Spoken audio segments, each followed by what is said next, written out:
ప్రతి సంవత్సరం లాగానే ఈ సంవత్సరం కూడా అమ్మవారి నవరాత్రోత్సవాలు అత్యంత వైభవంగా మనం నిర్వహించుకున్నాం.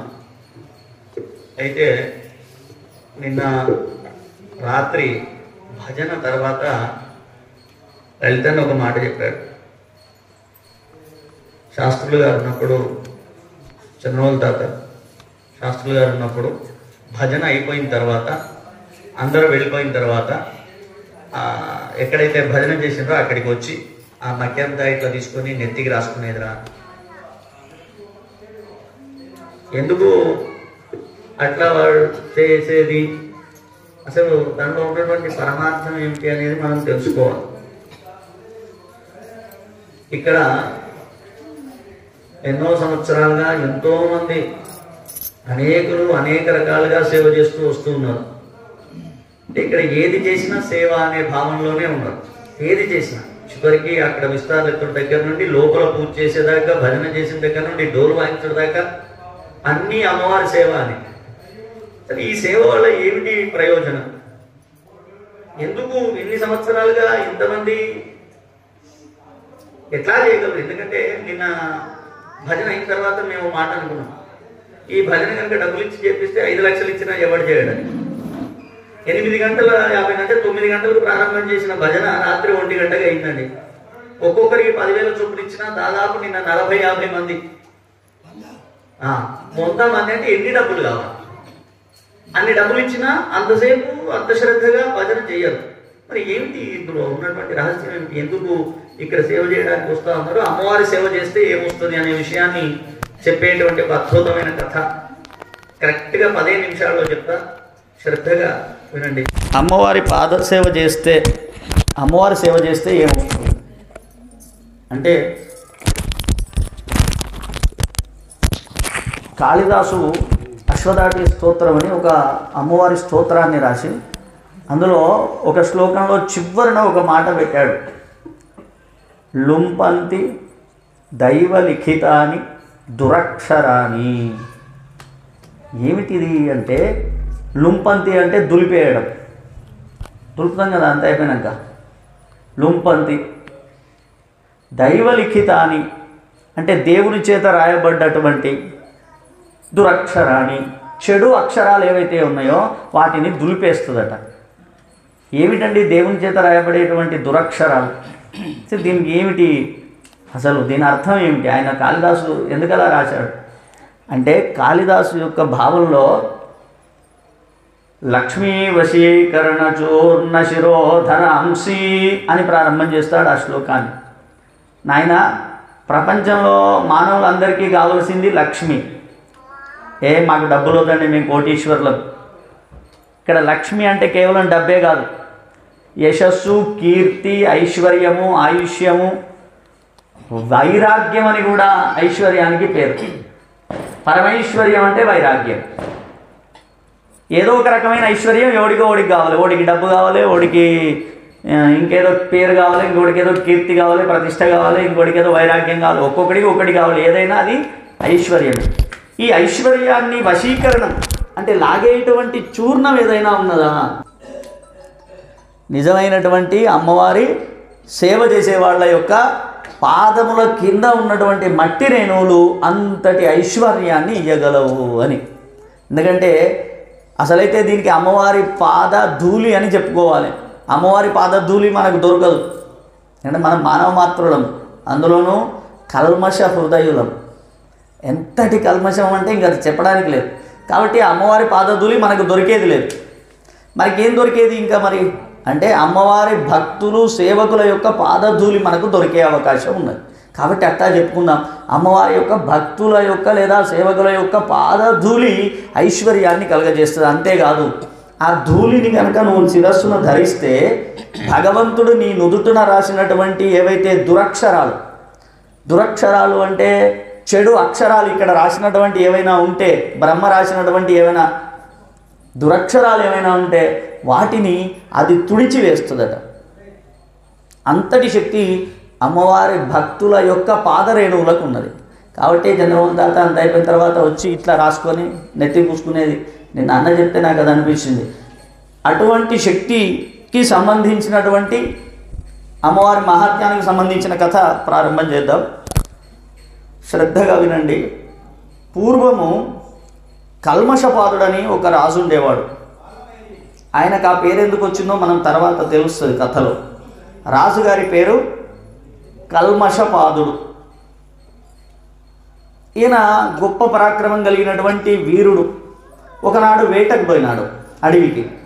అడవిలో వేటాడి తిరిగి వస్తూ ఉండగా కల్మషపాదుడిని ఒక రాక్షసుడు అడ్డగించాడు. ఒక రాక్షసుడు మింగివేయడానికి ప్రయత్నం చేస్తే ఈ రాజు తన బాణముల చేత రాక్షసుని చంపేశాడు. ఈ యుద్ధం అంతా ఈ రాక్షసుడి తమ్ముడు ఓ కొండ చాటు నుండి చూస్తూ ఉన్నాడు. రాజు ఈ రాక్షసుని అన్నని చంపేసేసిండు, హాయిగా వెళ్ళిపోయిండు. ఈ రాక్షసుడి తమ్ముడికి మనస్సులో ప్రతీకార జ్వాల రేగింది. ఎలాగైనా రాజుగారి మీద ప్రతీకారం తీర్చుకోవాలనుకున్నాడు. ఏం చేయాలి? వీడితో యుద్ధం చేస్తే వాడు మా అన్నయ్యనే చంపేసిండు, ఇంకా నేను వాడితో యుద్ధం చేస్తే గెలిచేది లేదు, మరి వీడి మీద ప్రతీకారం ఎట్లా తీర్చుకోవాలని బాగా ఆలోచించి ఆ రాక్షసుడు ఈ కల్మషపాదుడి దగ్గరికి ఒక మనిషి రూపంలో వచ్చిండు. ఒక మానవ రూపంలో వచ్చి, రాజా, నేను చక్కగా వంట చేస్తాను, నేను పాకయజ్ఞంలో మహా నిపుణుణ్ణి, నేను వంట బాగా చేస్తాను, మీరు ఒకసారి నా చేతి వంట తినండి, మీకు నచ్చితే మీ రాజ్యంలో నాకు ఏదైనా మీ కొలువు ఇప్పించండి అన్నాడు. కల్మషపాదుడు వంట చేయమన్నాడు. ఆ రోజు ఆ రాక్షసుడు, వంటవాడి రూపంలో ఉన్నటువంటి రాక్షసుడు అద్భుతంగా వంట చేశాడు. కమ్మగా రాజు భుజించి, నీ వంట అద్భుతంగా ఉంది కాబట్టి నువ్వు నా దగ్గరే నాకు రోజు వంట చేసి పెడుతూ ఉండు అని వానికి వంటవాడిగా రాజుగారు ఉద్యోగం ఇచ్చేసింది. ఈ వంటవాడికి రాజుగారి మీద ప్రతీకారం తీర్చుకోవాలని ఉంది. ఏం చేయాలి? ముందుగా ఆ విషం కలుపుదాం అనుకున్నాడు. రాజుకి వంట చేస్తాడు కదా వీడు, ఇంత విషం కలిపి పెట్టేస్తే వాడే చనిపోతాడు అనుకొని బాగా ఆలోచన చేశాడు. ప్రతీకారం అంటే ఇంతేనా? వాడిని చంపేస్తే ప్రతీకారం అయిపోతుందా? ఇంకా తీవ్రతరమైనటువంటి ప్రతీకారం ఉండాలి. ఏమిటి? వీడే కాదు, వీని కొడుకు, వీని కొడుకు, వీని కొడుకు, వీని కొడుకు, అట్లా తరతరాలు వాళ్ళు ఏడుస్తూ బ్రతుకుతూ ఉండాలి. అది కదా నిజమైన ప్రతీకారం. అట్లాంటి పని చేస్తా, వీడిని చంపితే ఇక్కడికే అయిపోతుంది అని ఆ రాక్షసుడు బాగా ఆలోచన చేశాడు. ఇంతలో ఒకరోజు ఈ రాజుగారి తండ్రికి శ్రాద్ధం పెట్టాల్సిన పరిస్థితి ఏర్పడింది. శ్రాద్ధం. ఆ రాక్షసుడు, అబ్బా ఇది ఉత్తమమైనటువంటి సమయం, ఈ శ్రాద్ధాన్ని నేను చెడగొడితే, ఒక శ్రాద్ధాన్ని చెడగొడితే కింది తరాలన్నీ కూడా నశించిపోతాయి, కాబట్టి ఇది మంచి అవకాశం నాకు, ఈ రాజుగారి తండ్రి శ్రాద్ధాన్ని నేను చెడగొడతాను అనుకున్నాడు. కల్మషపాదుడు వశిష్ఠాదులని మంచి బ్రాహ్మణులని వశిష్ఠాదులని పిలిచి భోక్తలుగా కూర్చుండబెట్టినాడు. ఈ వంటవాడి రూపంలో ఉన్న రాక్షసుడు ఏం చేశాడంటే, వంటశాలలో ఉన్న ఒక మనిషిని చంపి వాడిని ముక్కలు ముక్కలుగా కోసేసి వంట చేసి ఈ మాంసాన్ని ఆ భోక్తలకి విస్తారంలో వడ్డించింది. వచ్చిన వాళ్ళు మామూలు వ్యక్తులు కాదు. వెంటనే చూసి వశిష్ఠుల వారికి కోపం వచ్చేసింది. ఈ రాజుకి ఎంత అహంకారం, మాలాంటి వాళ్ళని భోక్తలుగా పిలిచి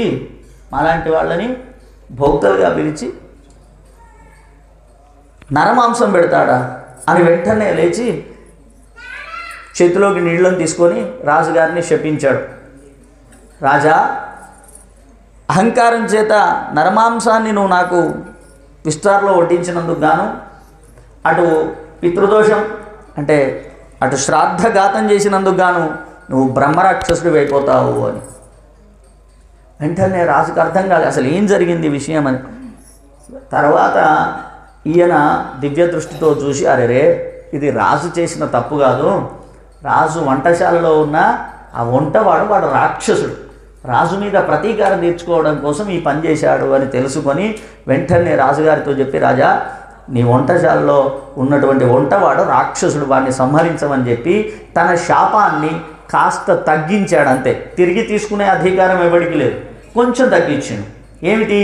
12 సంవత్సరాలు నువ్వు బ్రహ్మరాక్షసుడు అయిపోతావు, కేవలం 12 సంవత్సరాలే ఆ తర్వాత మళ్ళీ తిరిగి నీవు మామూలుగా అయిపోతావు రాజా అని చెప్పి ఆయన శాపాన్ని కాస్త తగ్గించేసి,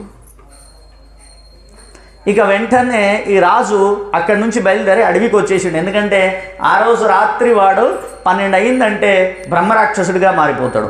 బ్రహ్మరాక్షసుడిగా మారిన తర్వాత ఈ జన్మకు సంబంధించినటువంటి విషయాలేవి స్ఫురణలో ఉండవు కాబట్టి తన రాజ్య ప్రజలనే పట్టి పీడించి పీక్కొని తినే అవకాశం ఉన్నది కాబట్టి అటువంటి తప్పిదం జరగద్దు అని మహాకీకారణ్యానికి వచ్చేసిండు రాజు.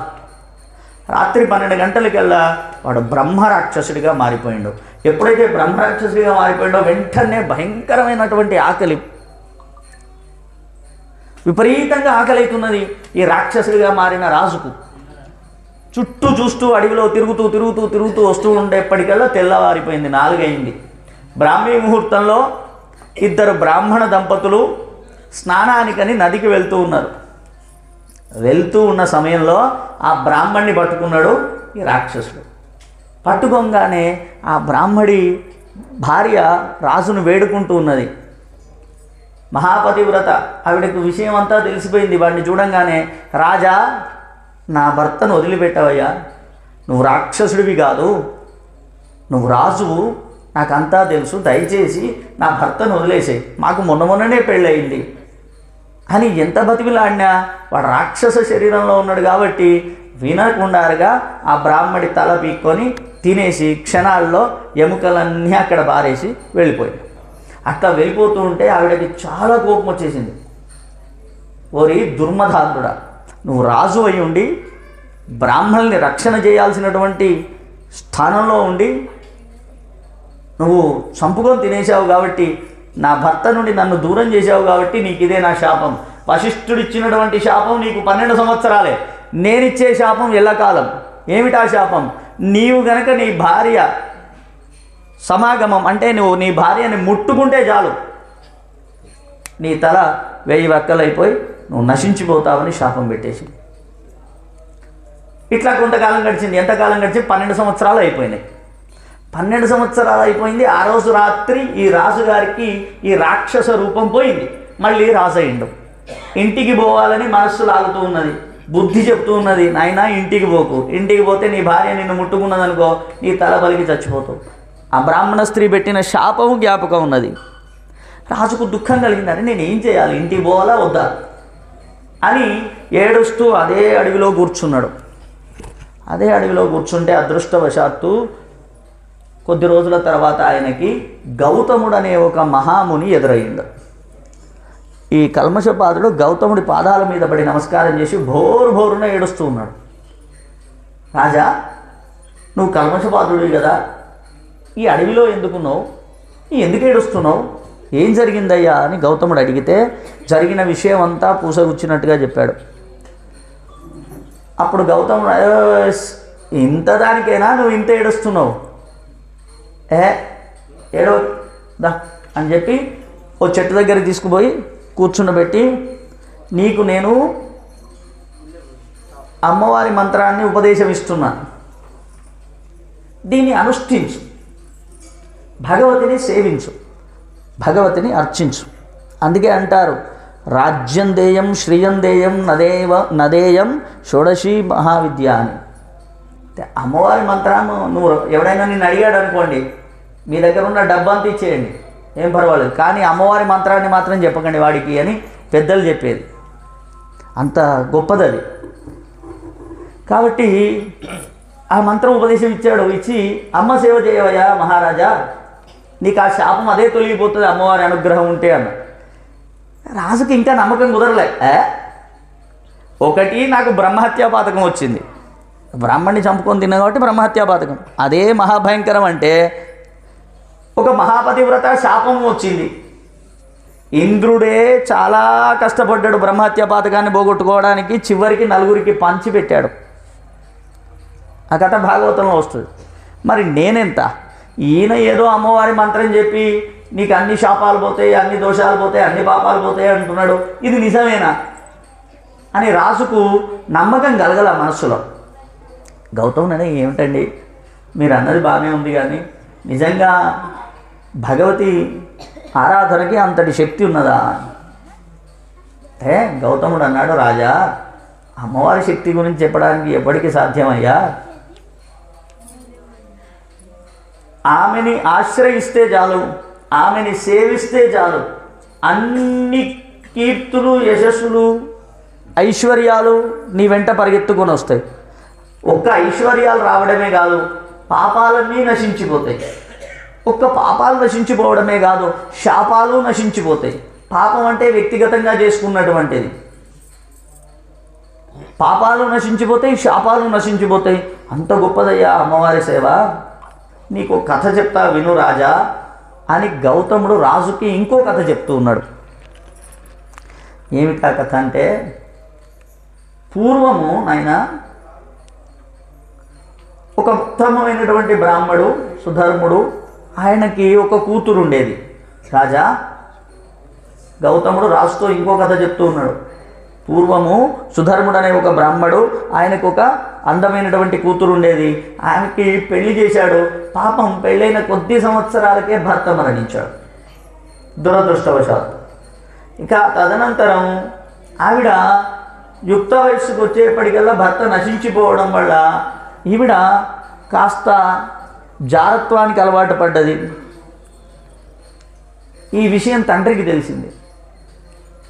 అమ్మాయి లక్షణాలు బాగాలేవు, భర్త చనిపోయిన అమ్మాయి పరాయి పురుషులతో కలివిడిగా మాట్లాడడం ఇదంతా బాగా లేదని చెప్పేసి ఆవిడని ఇంట్లోంచి బయటికి పంపించేశాడు. అలా బయటికి పంపించేసిన తర్వాత ఆవిడ తిరుగుతూ తిరుగుతూ తిరుగుతూ ఒక చండాలుడి యొక్క సాంగత్యాన్ని ఎంచుకున్నది. ఆ చండాలుడి ఇంట్లో ఉంటూ వాడిని వివాహం చేసుకొని వాడితోనే ఉంటూ వాడి అలవాట్లన్నీ నేర్చుకున్నది. మాంసాన్ని తినడం, మద్యం తాగడం ఇవన్నీ నేర్చుకున్నది. ఒకరోజు బాగా మద్యాన్ని సేవించినటువంటి ఈవిడకి మాంసం తినాలనిపించింది. అక్కడి నుంచి ఆ మాంసం కోసమై ఆమె ఏం చేసింది, ఆ పశువుల కొట్టంలోకి ప్రవేశించింది. అక్కడంతా చీకటిగా ఉన్నది. ఒక మేక పిల్లని కత్తితో తల నరికి దాన్ని బయటికి లాక్కొని వచ్చింది. వచ్చి చూసేప్పటికీ అదొక లేగదూడ, ఆవు లేగదూడ. అయ్యో అనుకున్నది. నేను మేకపిల్ల అనుకున్నానే చీకట్లో అనుకొని, దూడైతే దూడ, మాంసం అయితే అయిపోయి, ఎందుకంటే అప్పటికే బాగా మద్యం దాగి ఉన్నది కదా, మాంసం అయితే అయిపోయి అనుకున్నది. ఆయనతో దాన్ని సగం వండుకున్నది, కమ్మగా తిన్నది. ఇంకా సగం బయట పారవేసింది. బయట పారవేసి లబో దిబో అని మొత్తుకున్నది. అయ్యయ్యో పులి వచ్చింది, లేగదూడని తిన్నది, అయ్యయ్యో పులి వచ్చింది, లేగదూడని తిన్నదని. ఆ చుట్టుపక్కల వాళ్ళందరూ పరిగెత్తుకొని వచ్చి చూసేప్పటికీ లేగదూడ సగం శరీరమే ఉంది, ఇంకా సగం శరీరం లేదు. వాళ్ళు అనుకున్నారు ఆ పులి లాక్కుపోయిందేమో అనుకొని. ఇట్లా కొంతకాలం గడిచింది. ఇక ఈవిడ చేసిన పాపాలకి గాను ఆవిడకి కుష్టు వ్యాధి వచ్చింది. ఆ తర్వాత ఆవిడకి పక్షవాతం వచ్చింది. ఇన్ని రోగాలన్నీ ఎందుకు వస్తాయి మానవులకి? ఎందుకు వస్తాయంటే అవి పూర్వజన్మలో చేయబడినటువంటి పాపాలే. కాబట్టి అటు పక్షవాతం వచ్చేసింది, మాట పడిపోయింది. ఇటు కుష్టు వ్యాధి వచ్చేసింది, ఘోరంగా ఒంటి నిండా పుండ్లు ప్రారంభమైనాయి. ఇంతలో వాడేం చేశాడు, ఆ చండాలుడు దాన్ని తన్ని తరిమేసింది. నీ కుష్టు వ్యాధి వచ్చింది, నువ్వు ఇంట్లోకి రావద్దు, వెళ్ళిపోమని. బయటికి వచ్చేసింది. తినడానికి తిండి లేదు, వృద్ధాప్యం దాపురించింది. వృద్ధాప్యంతో పాటు కుష్టు వ్యాధి వచ్చింది, అంతకు మాట పడిపోయింది. ఏం చేసే స్థితి లేక భిక్షాటన చేస్తూ ఉన్నది. భిక్షాటన చేస్తూ బతుకుతూ ఉన్నది. కొంతకాలానికి కొంతమంది బ్రాహ్మణులు ఒక సంఘంగా ఏర్పడి వాళ్ళు తీర్థయాత్రలు చేయడానికి బయలుదేరారు. వాళ్ళని చూసి ఈవిడ అనుకున్నది, రాజా ఈ తీర్థయాత్రకి నేను కూడా పోతా, ఆ పరమేశ్వరుని అనుగ్రహం వల్లనో ఈ బ్రాహ్మణ యొక్క పుణ్యం వల్లనో నాకేమైనా పుణ్యగతులు లభిస్తాయేమో అనుకొని ఆ బ్రాహ్మణుల వెంటబడి పరిగెత్తడం ప్రారంభం చేసింది. వీళ్ళు తీర్థయాత్రలకు వెళ్తుంటే వీళ్ళ వెంటబడిపోతూ ఉన్నది. వాళ్ళు తినగా మిగిలిందో ఏదో ఉన్నదో ఇంత పడేస్తే తింటూ ఉన్నది, వాళ్ళ వెంట పోతూ ఉన్నది. ఇట్లా వెళ్ళి వెళ్ళి వెళ్ళి గోకర్ణ మహాక్షేత్రానికి చేరింది. గోకర్ణంలో శివుడు ఎంత గొప్పనో కాళీ అమ్మవారు అంత గొప్ప, మహాకాళి. అక్కడికి చేరిన తర్వాత అక్కడ ఈ గుంపులో ఒక బ్రాహ్మడు ఉన్నాడు. ఆయన నిత్యం శ్రీచక్రార్చన చేసుకునేవాడు. ఆ రోజు శివరాత్రి అయ్యింది. విశేషంగా బ్రాహ్మణులందరూ ఆలయానికి వెళ్ళిపోయినారు. ఈ బ్రాహ్మడు మాత్రం ఆ శ్రీచక్రాన్ని పెట్టుకొని నేను పూజ చేస్తూ ఉన్నాడు. చక్రార్చన చేసేప్పుడు పెట్టే పాత్రలు పూజ చేసేసిండు. ఆ పాత్రలు కడగడానికి ఎవరు లేరు. ఈవిడ అక్కడ ఒక్కతే అందుబాటులో ఉన్నది. ఎందుకంటే కుష్టు, అందులోనూ పక్షవాతము కాబట్టి ఆమెని ఆలయంలోకి రానియరు. కాబట్టి వాళ్ళు ఎవరు ఆలయంలోకి వెళ్ళలేదు. ఈవిడ ఒక్కతే అక్కడ ఉన్నది. సరే ఆ పాత్రలు అక్కడ పెట్టేసిండు, వెళ్ళిపోయిండు. వెళ్తే ఈవిడ పాత్రలు కడుగుతున్నది. ఆ రోజు శివరాత్రి, బాగా ఆకలిస్తుంది. ఎందుకంటే ఆ రోజు వాళ్ళు ఏం పెట్టలేదు ఆమెకు, వాళ్ళే ఉపవాసమే. బాగా ఆకలిస్తున్నది. అయితే అమ్మవారి చక్రార్చన చేసేటువంటి ఆ పాత్రల్లో ఉండేటువంటి పాలు, దాన్ని అమృతం అంటాం, అది చాలా తీయగా ఉంటుంది. ఆయన ఏం చేసింది, గిన్నె అంతా ఇట్లా తీసుకొని నాకేసింది ఆకలికి. ఇంతలో దూరం నుంచి హర నమ పార్వతీపతయే హర హర మహాదేవాని వినబడ్డది. హర హర మహాదేవాని మీరెట్లా అన్నారో ఆవిడ కూడా హర హర మహాదేవ అన్నది. మాట తిరిగి వచ్చేసింది. ఇక మాట వచ్చేసింది కదా, ఆ గిన్నెలన్నీ కడిగింది, అక్కడ పెట్టేసింది. వీళ్లతో ఉంటే కుదరది, తిండి దొరకదు, ఎక్కడైనా భిక్షాటన చేస్తా అడుక్కుంటా అని చెప్పేసి బయలుదేరింది. వెళ్తూ వెళ్తూ వెళ్తూ వెళ్తూ ఉండగా అప్పటికి తెల్లారిపోయింది. ఎవ్వరూ ఏమి ఇష్టానికి లేదు, శివరాత్రి కదా. తెల్లవారింది. తిండి లేకుండాగా నడిచి నడిచి నడిచి నడిచి అడవిలో అలసిపోయి సొలిసిపోయి ఒక దగ్గర పడిపోయింది. పడిపోగానే ఒక దివ్యమైనటువంటి విమానం వచ్చిందండి. చనిపోయింది ఆవిడ. ఒక దివ్యమైనటువంటి విమానం వచ్చి ఈమెని ఆ విమానంలో ఎక్కించుకొని తీసుకొని వెళ్తూ ఉన్నారు. ఈ విషయాన్ని గౌతముడు చూశాడు. చూసి ఆ వచ్చిన దూతలకి నమస్కారం చేసి, ఒక్క నిమిషం ఆగండి, ఏమిటి ఈ చండాలురాలు, ఏమిటి కుష్టు వ్యాధితో మరణించిన ఈవిడని ఎక్కడికి తీసుకుపోతున్నారని.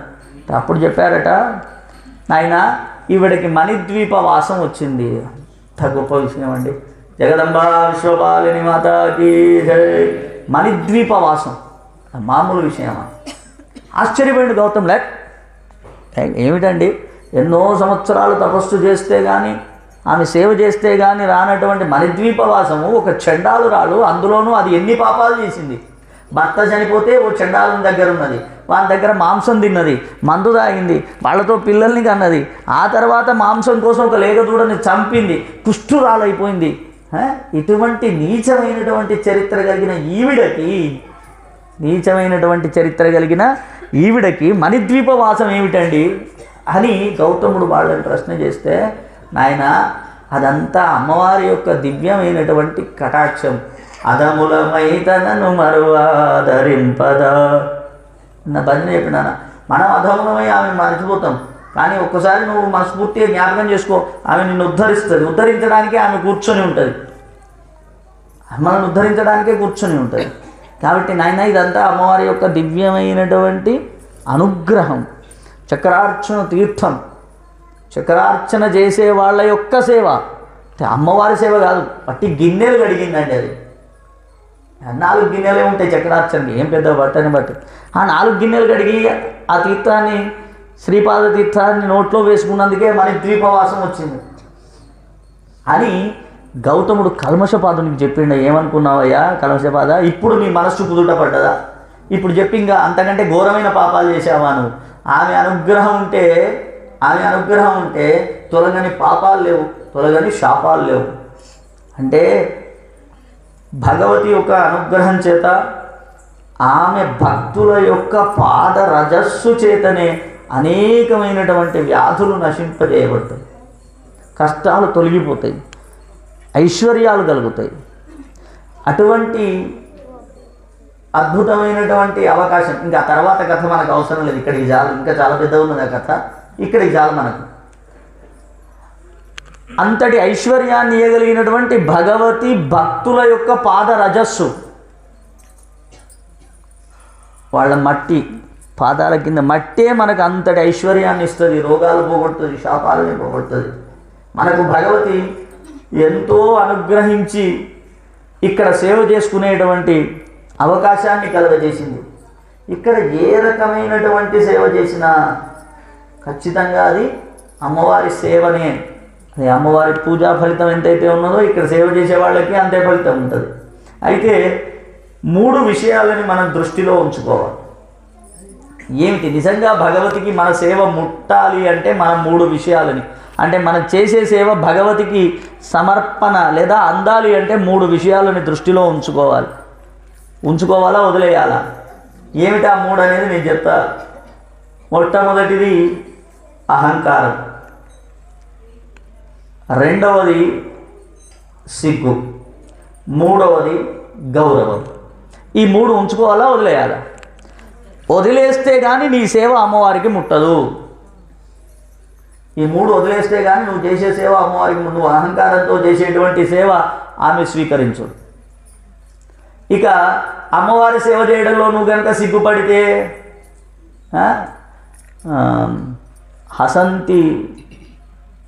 హసతీవా అని ఓ విషయం చెప్తాడు. మృత్యుర్ హసంతి గోప్తారు అంటే శరీరాన్ని దాచుకునేవాడు. అమ్మో పని చేస్తే శరీరం వస్తుంది, అమ్మో భజన చేస్తే కాళ్ళను వస్తాయి, అమ్మో పాట పాడితే గొంతును వస్తుంది అనేటువంటి వాళ్ళు ఎవరైతే శరీర గోప్తారం, శరీరాన్ని దాచుకునేటువంటి వాళ్ళు శరీర గోప్తారం, వీళ్ళని చూసి మృత్యువు నవ్వుతుందట. దాచుకో నా కోసమే.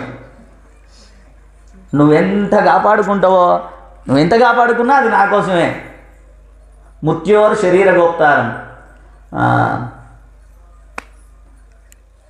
ధనగోప్తారంచ వసుంధర. డబ్బు దాచిపెట్టేవాడిని చూసి భూమి నవ్వుతుందట. వెనకట భూమిలో దాచిపెట్టేది, భూమి నవ్వుతాడ. పిచ్చోడు దాచిపెట్టి వీడు తింటాడు, ఇది ఎవరికి బాకీ ఉన్నదో వానికి దొరుకుతుంది అని భూమి నవ్వుతుంది. అట్లా అమ్మవారి దగ్గర నీ సేవ భగవతిని ముట్టాలి అంటే, ఆవిడకి చెందాలి అని అంటే ఈ 3 విషయాలని దూరంగా ఉంచాలి. ఒకటి, నీకు అహంకారం ఉండదు. నేను పెద్ద, నేను గొప్ప, నేనే చేస్తా, నేను చేయకుండా ఎవరు చేయడం అనేటువంటి అహంకారాన్ని మనసులో ఉంచుకోవద్దు. అట్లా కనుక ఉంచుకుంటే అమ్మవారు నిన్ను పక్కకు జరిపి ఆ పని చేసి చూపెడుతుంది. పక్కకు జరిపి ఆ పని చేసి చూపెడుతుంది. నువ్వు కాకపోతే నాయన నీ తాత మరొకడు వచ్చి చేస్తాడు అని చూపిస్తుంది, నిన్ను పక్కకు జరుపుతుంది. అహంకారం. ఇక సిగ్గు. అమ్మవారి సేవ చేయడంలో సిగ్గుపడద్దు. నేను చేయట్ను, నేను ఈ బకెట్ పట్టుకొస్తానా, నేను చేయట్ను, నేను ఈ కుర్చీ తెస్తాను. ఈ పాపం మనాలు వాళ్ళు మొదటి నుంచి ఎంత కష్టపడతా ఉంటారు. ప్రతి పని ఏదైనా నిలబడి చేస్తూ ఉంటారు. సిగ్గుపడద్దు అమ్మవారి దగ్గర. నువ్వు ఏ పనైనా చేసేదానికి సిద్ధంగా ఉండాలి. అట్లుంటే కానీ అమ్మవారి అనుగ్రహం నీకు కలగదు. ఫోటోలు దిగే పని నేను చేస్తా, కష్టపడే పని నువ్వు చేయమంటే కుదరదు. ఇక గౌరవం. ఈ గౌరవాన్ని అసలు ఊహించనే వద్దు. గౌరవం రౌరవం సమం త్రిభిత్యక్త్వా గురుం భజేత్ హరిం భజేత్ అని గౌరవం. ఇక గౌరవాన్ని అస్సలే ఆశించొద్దు. అబ్బో లలితయ్య గారు నాకు కుర్చీ వేయలే, నేను పోతే లలితయ్య గారు కుర్చీ వేయలే అని నువ్వు అనుకుంటే అమ్మవారు నేను వెంటనే బయటికి పంపిస్తాను. అయినా నువ్వు కుర్చీ వేసే పని చేసుకోపో. కాబట్టి ఈ గౌరవాన్ని, అహంకారాన్ని, సిగ్గును, ఈ 3 వదిలిపెట్టి నువ్వు ఏ పని చేసినా అది అమ్మవారికి సాక్షాత్తు ముడుతుంది.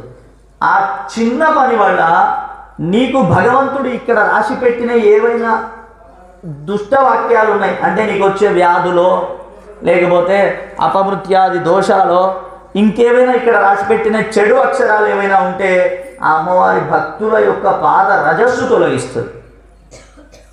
కాబట్టి భగవతి మనకి ఇక్కడ సేవ చేసుకునేందుకు ఎంతో అవకాశాన్ని ఇచ్చింది. అదేమంటే అవకాశాన్ని అమ్మవారి అంతే. ఆవిడ అవకాశం ఇస్తే కానీ ఇక్కడ సేవ చేసుకునేటువంటి అదృష్టం లభించదు. ఇక్కడ పని చేయాలన్నా, భజన చేయాలన్నా, పూజ చేయాలన్నా, వట్టి కూర్చొని చూడాలన్నా ఆమె అనుగ్రహిస్తే కానీ, ఆమె అలో చేస్తే కానీ, ఆమె పర్మిషన్ ఇస్తే కానీ ఇక్కడికి రావడం కానీ, ఇక్కడ సేవ చేయడం కానీ, ఇక్కడ పూజ చేయడం కానీ, ఇక్కడ భజన చేయడం కానీ, ఏదో సేవ చేయడం కానీ ఆమె అనుగ్రహం ఉంటే కానీ లభించదు. అటువంటి ఉత్తమమైనటువంటి అవకాశాన్ని మనకు అమ్మ కల్పించింది.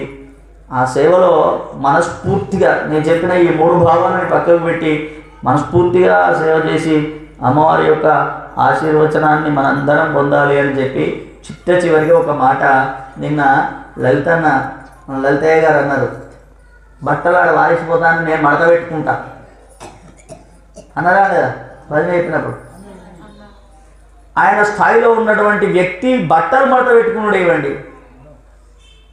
ఆ అహంకారం కనుక ఉంటే ఆ సేవ ఆయన చేయలేడు. నేను లలితయ్య గారిని నేను పెద్దోని ముగ్గురిస్తాను నేను చెప్తాను అనే అహంకారం కనుక ఆ మనసులో ఉంటే ఆ సేవ ఆయన చేయలేడు. ఆ మాటే అనలేడు అసలు. అని ఏమన్నాడు, బట్టలు నేను మడత పెట్టుకుంటా, గజ్జలు చుట్టుకుంటా, లోపల పెట్టుకుంటా, తాళం పెట్టుకుంటా అనడా లేదా. అంటే ఇక్కడ తాతల కాలం నుంచి అంటే తాతల నుంచి ఇక్కడ నేర్పినటువంటి సంస్కారం అది. గజ్జలు తీసుడు ఆయన స్థాయికి ఎటువంటి పని. ఆ స్థాయి అనేటువంటిది ఆయన చూసుకోడు. అంటే ఆ అహంకారం ఉండదు, నేను గజ్జలు తీస్తానా, నేను బట్టలు మడత పెడతానా, ఆ అహంకారం అనేది ఇక్కడ ఉండదు. ఎందుకంటే పెద్దలు నేర్పినటువంటి సంస్కారం మొదటి నుంచి ఇక్కడ అట్లానే వస్తూ ఉన్నది. మీరు కూడా అది చూసి నేర్చుకో. నేను ఈ పని చేస్తున్నా, నేను ఆ పని చేస్తున్నా కాదు. ఇక్కడ ఏ పని చేసినా అది అమ్మవారి సేవనే. అది మీ అందరినీ కూడా రక్షిస్తుంది, మీ కుటుంబాలని మీ కుటుంబ సభ్యులని తరతరాలుగా రక్షిస్తుంది అనే విషయాన్ని దృష్టిలో ఉంచుకొని ఇక్కడ ఈ 3 వదిలేసి మనస్ఫూర్తిగా ఇంకా సేవ చేసి ఇంకా గొప్పగా ఈ నవరాత్రోత్సవాలు జరుగుతున్నప్పుడు ఈ నవరాత్రోత్సవాలు ఇంకా గొప్పగా జరగడానికి మన వంతుగా మనం ఏం చేయగలమో అది ఎవడో విలువలేదని, ఎవడో చెప్పలేదని, నన్ను విలువలే, నాకు ఫోన్ చేయలే, నాకు రమ్మలే అని అనకుండాగా వచ్చి ఇక్కడ సేవ చేయాలి, అమ్మవారి యొక్క అనుగ్రహాన్ని మీరు ఇంకా పొందాలి అని చెప్పి ప్రవచనాన్ని పరిసమాప్తం. జగదంబా విశ్వభావిని మాతాకి జై.